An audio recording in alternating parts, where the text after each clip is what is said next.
Good afternoon.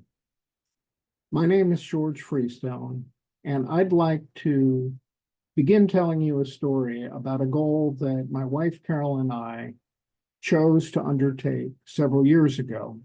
That goal was to visit each and every of the major league ballparks around the US and Canada. And as of April of 2024, we have been successful in completing that goal. With this YouTube chapter in that series that we're going to create, I'd like to set the stage for you for that series of visits to each of the different ballparks around North America. Okay, so the goal was to visit all of the ballparks and get us to those ballparks.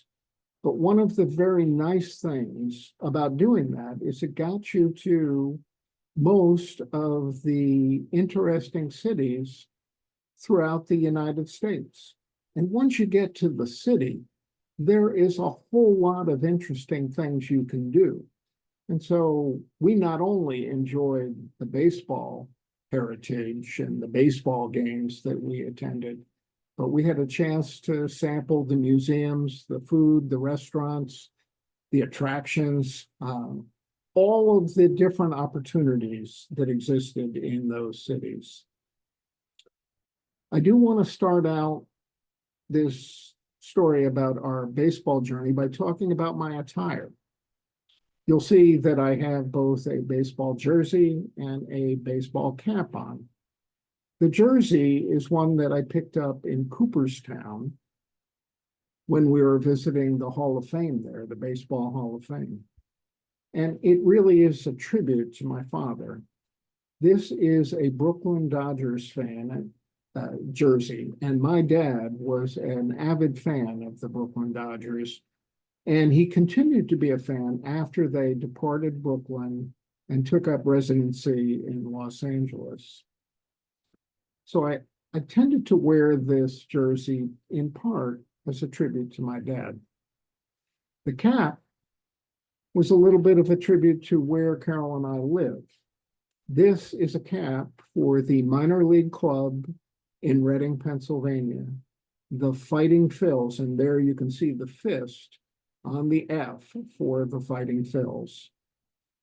So part of the reason why I wore this was in a tribute to my dad. Another reason why I tended to wear this to the games that we visited is to minimize any of the polarization that might take place if I was wearing a jersey for my favorite team that might not be the favorite team of the ballpark that we were visiting. Okay, so a little bit about my attire. Now, let's talk a little bit about the organization of what's going to follow and how we're going to, first of all, conduct this introduction to the baseball journey that I'm going to talk about in that story, but also then all the subsequent material that's going to be forthcoming. This introductory segment is going to cover a couple of 3 slides that I have in a presentation, plus the first of the ballparks that I visited really before I knew Carol. This was in April of 1965, where my father took me out of elementary school and we visited Shea Stadium in New York, and he had a chance to view his favored, now Los Angeles Dodgers, play my favored New York Mets. And you'll have to stay tuned for a little bit longer to understand the outcome of that particular game. But that's going to be the introduction. And I expect that might take, I don't know, 20 minutes or so. Then for each of the subsequent ballparks that we visited, I will have a single slide and we'll cover that visit in maybe 5 to 15 minutes. Like I said, the density of photos on the later slides is far greater than it was on the earlier slides. First of all, digital photography enabled many more pictures, but nonetheless, I would expect for each of those visits, we'll spend between 5 and 15 minutes per ballpark visit on a single slide. And there'll be 33 of them because we visited 4 obsolete parks, one being Shea, and then the full complement of 30 current major league ballparks. So following those single visit presentations, I'll then wrap it up with a concluding presentation that will cover some of the other baseball related attractions that we visited. For example, in Kansas City, we visited the Negro League Baseball Museum. In Cooperstown, we visited the Hall of Fame. In Denver, we visited the National Ballpark Museum, which was a real jewel. And also, just on the most recent visit that we finished in April of 2024, we visited Louisville Slugger, both manufacturing and museum in beautiful downtown Louisville, Kentucky. So we'll cover those ancillary visits, and we'll also cover a reflection slide as well. So what did all of these visits mean to us? Okay, so I think with the exception of introducing the park that is behind me, we'll get into the presentation. This park is in beautiful, sunny Southern California, and the clue to which park is emblazoned on the umbrella there. You can see the SD for San Diego. This indeed is Petco Park, and Petco Park, according to my wife, had the best food options, the most varied cuisine of any ballpark. And we'll talk more about that when we get to actually the San Diego visit. But this was a beautiful park. We saw the Cubs and the Padres play. And without further ado, I'm going to call up the presentation here, and we're going to get into it.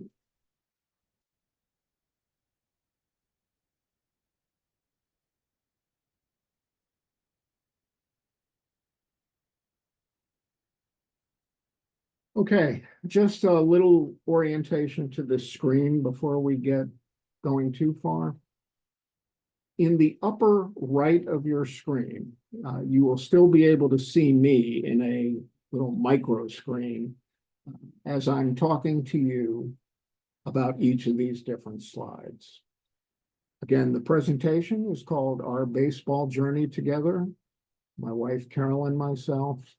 They will be offered in the order in which we visited them. And as the heading on this slide presentation says, we completed this just 2 months ago in April of 2024. Let me say a word just about the 2 pictures that are on this slide. First of all, the black and white picture on the left, you can see my wife, Carol, and myself. This is a picture from Truist Park. And I told you that I typically wear this Fight and Phil's cap. Well, you'll notice that in that picture, I am not wearing the Fighting Phil's cap. And there's a little bit of a story about that. That actually was a picture from Truist Park, which is incidentally my wife's favorite ballpark. And we'll get into that a little bit later. But what you see on my head there is a B. So I have, first of all, a Brooklyn Dodgers jersey, but the B on my cap stands for the Boston Braves, which was the beginning of the Braves franchise. And incidentally, I think the Braves are the longest continuously operating franchise in Major League Baseball. But when I was at Truist, I inquired if I might be able to find a Boston Braves ball cap, and they pointed me to where I could purchase that. So I felt compelled, and you might see that a little bit later as we talk about some of our other ballpark visits. The other thing I'll point out is in the lower right, you'll see a picture of me, and I believe that's at Seattle's ballpark. The reason that's here is typically at each ballpark, I would tend to look for a super hot dog or a kielbasa, so sausage of some kind to enjoy. And it makes me think of the Milwaukee ballpark where they had a sausage race uh, around the seventh inning, typically to keep all the fans engaged. But anyway, that's me with a smile on my face and a kielbasa that I'm about to enjoy. Okay. So with that, we'll move to the full disclosure slide.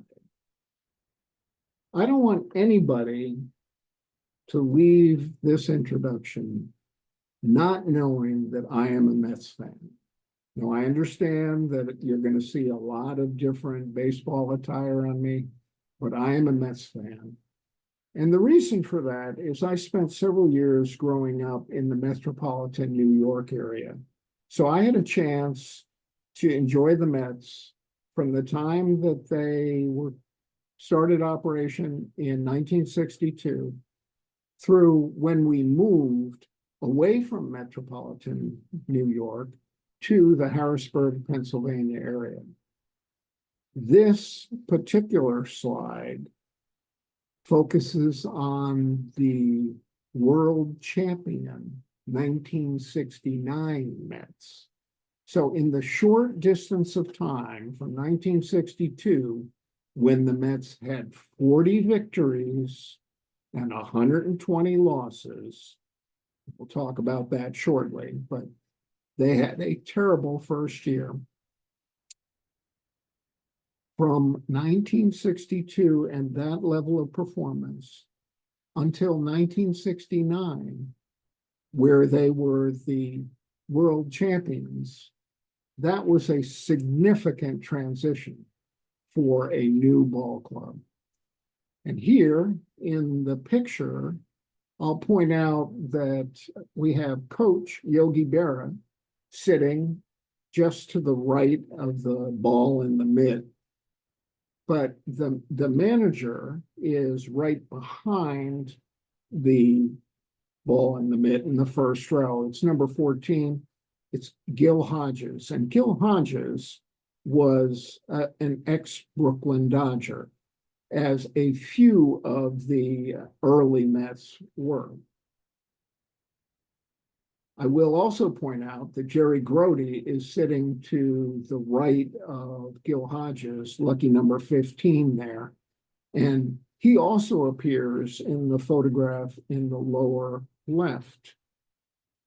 That's him catching the pitcher, Jerry Koosman, following their Game 5 celebration at beating the heavily favored Baltimore Orioles. Now think about it. I mentioned that I moved from the New York area to the Harrisburg area in 1968. In 1969, the Mets won the series. Harrisburg is relatively close to Philadelphia if you are a National League fan, but they're even closer to Baltimore if you're an American League fan.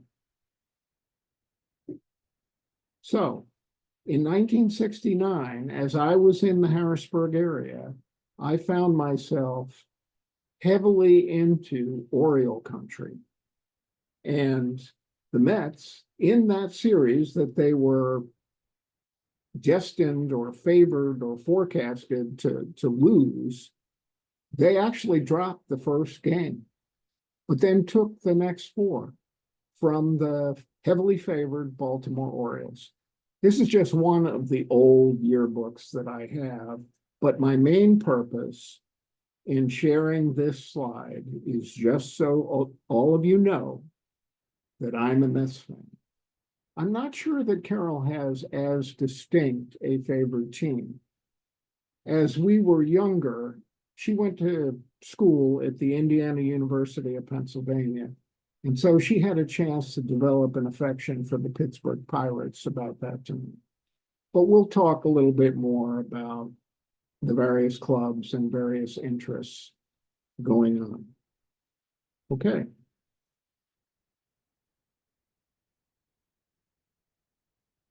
This gives you a geographic view of all of the parks that we visited in the US and Canada. Just one park these days in Canada. That's the Toronto Blue Jays. And you can see that they're an American League team there with one of the baseballs. So all the American League clubs are denoted by a baseball. All the National League clubs are denoted by a mid. And this gives you a sense for where we've been on our baseball journey together. So let me walk you through the various bullets that you see on the right side of the slide here. First of all, we have visited, actually, I think, it's we. Both Carol and I have visited some of these, have visited 4 parks that are no longer in operation, and you'll have a chance to experience them. You already know one of them. It's Shea Stadium. We've made a total of 40 visits to 30 current major league ballparks, 4 obsolete ballparks. And so we've only made 6 return visits to the current parks. So in general, it was a real treat for us just to visit each and every one of these parks. Indeed, we have now seen all 30 teams, and I could probably create a histogram showing you the frequency of how many of each of the teams we visited, but that will not be in this particular presentation. We've covered in this presentation our visits in chronological order. And as I said, it's going to start with April of 1965 with a visit to Shea Stadium when I was in elementary school. But I will call your attention to the fact that I always had a planning spreadsheet. The heavily worn spreadsheet that you see in the upper right of this particular slide was from one of our longer trips, actually a 3-week trip that we took where we flew from Philadelphia to San Francisco, where we saw our first game at Oakland Coliseum. So we saw the Athletics. Then we drove down the coast to Los Angeles, where we saw both the Angels and Anaheim and the Dodgers. We then drove to San Diego, where we saw Petco, and you already saw one of the pictures of Petco. But we didn't stop there. We continued driving. We drove further east to Phoenix, where we saw the Arizona Diamondbacks. And then we finished up the travel with a drive to Denver, where we saw the Colorado Rockies. And what you see in that spreadsheet is just the day-to-day 20 or so days of what we were going to do, where we were going to stay, tentatively where we were going to eat, the museums, whatever that we were going to see. Now, I'm a planner, and a spreadsheet like that is a good thing to have. And I think all of us know that as soon as we make a plan, it's frequently made obsolete. Well, I'll also point out that having the plan didn't always prevent making a mistake. For example, you're going to learn that at least in one of the visits, we went to the ballpark and attended a game on the wrong day. More about that later. Okay, following that fourth bullet, I'm going to take on the 5th, which is generally, with the exception of visiting Shea twice, I'm going to avoid commenting on multiple visits to the same park. This will cover all the visits from 1965 through 2024 to unique ballparks, as well as those ancillary sites that I talked about before. The Negro League Baseball Museum, Cooperstown Hall of Fame, the National Ballpark Museum, and the Louisville Slugger Manufacturing and Museum site in Kentucky.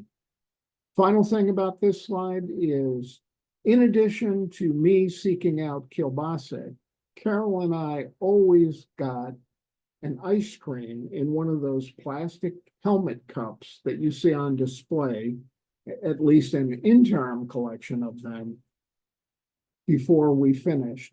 But for each and every one of the 30 ballparks that we visited, we got one of those ballpark caps and some ice cream. And my, how the price of ice cream has escalated over the many years of our baseball journey together.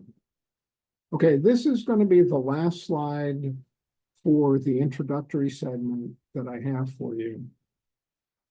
And again, this will be the first of the ballpark visit side. So it'll give you a chance to get oriented to how we're going to cover that.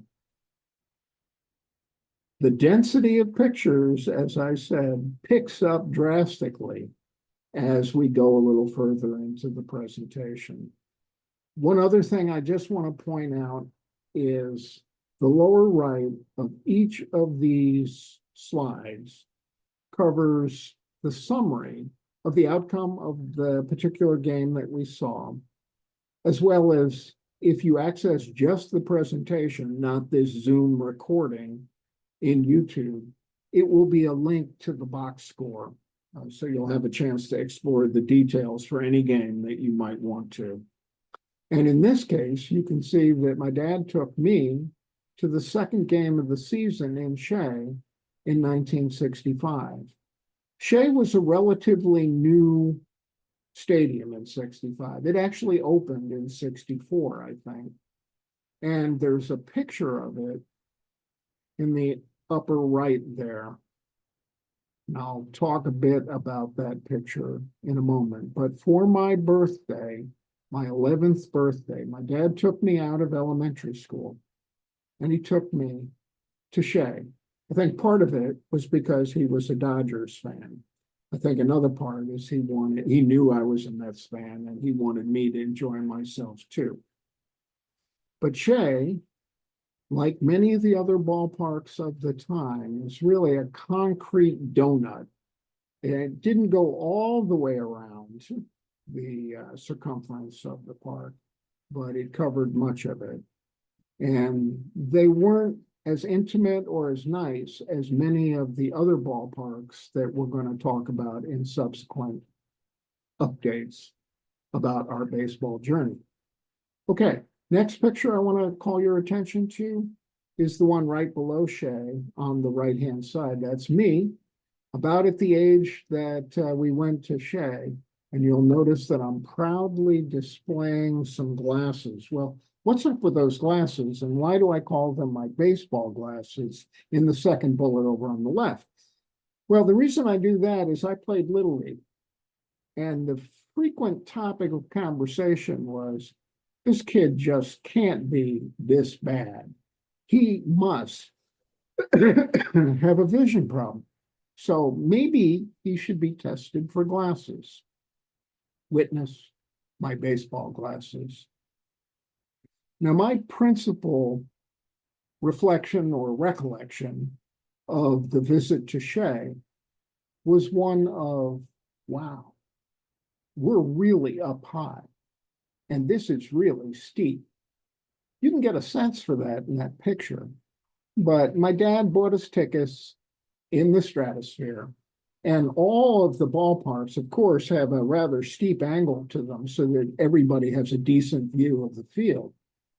But you can begin to get a sense for how small the field can be from those upper echelons of any stadium like Shea.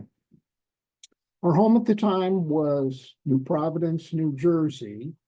And I will, at this point, say, you know, I did pick up the yearbook in the center, and I still have that one, both in physical and digital copy. But my favorite manager of the Mets is directly below that yearbook. You can see a statue of Casey Stengel And that statue is from the Smithsonian, but that's in the center, directly below the yearbook. Casey is one of my heroes. He shows up again because he had such a terrific career, both as a player and as a manager. I think Casey has done something that no other manager will ever repeat. He managed the Yankees to 5 consecutive World Series championships. Okay, I've told you that my father's team was the Brooklyn Dodgers. And if you look at the lower left, you'll have a chance to see my father and myself. This is probably around 2008, something like that. You can see my father either chastising me, giving me advice, whatever, at a restaurant, and you can see my eyes are closed and I'm a little bit indifferent, perhaps not being as respectful as I might be, but he was obviously giving me advice that I didn't feel I needed or whatever. So at any rate,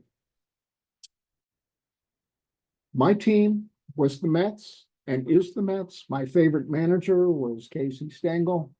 I still have that yearbook.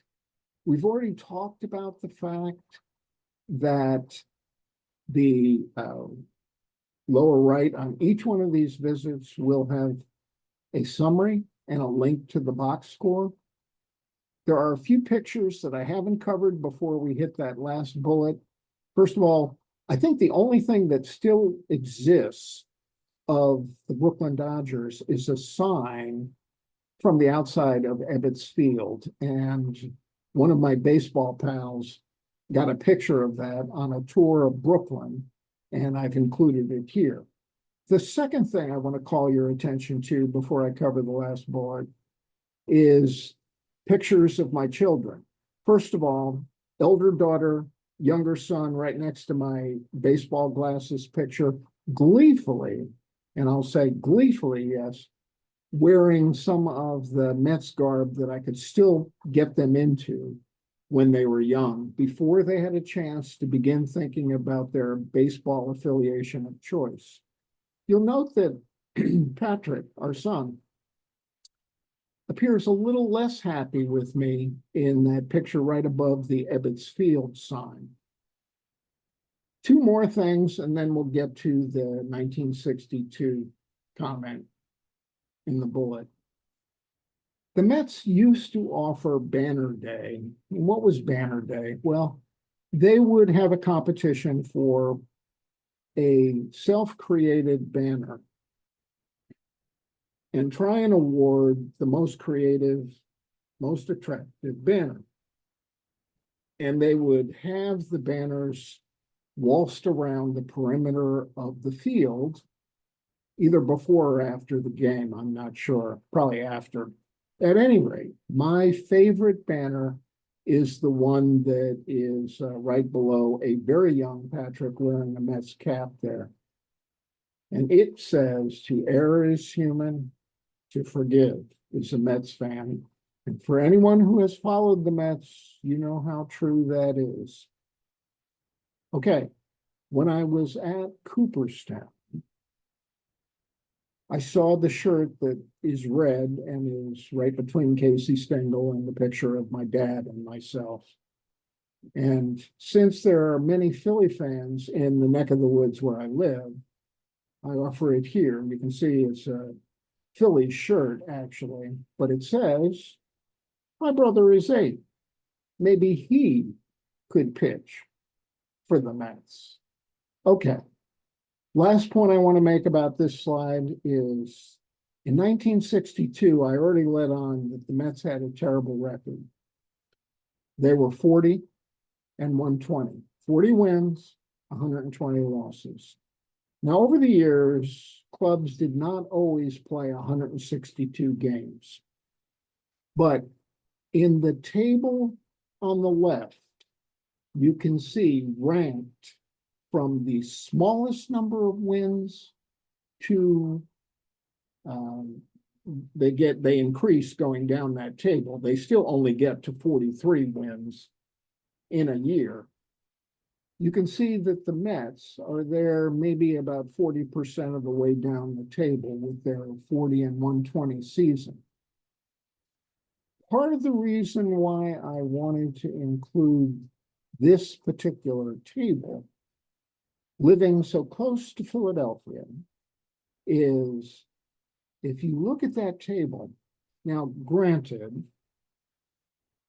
in Philadelphia, they used to have both an American and a National League club. The American League club was the Philadelphia Athletics, which are now playing out in Oakland. National League club is the Phillies, and they are indeed still there. But if you look at the table, I think there's 6 instances of Philadelphia clubs in that kind of the worst performing baseball clubs over time.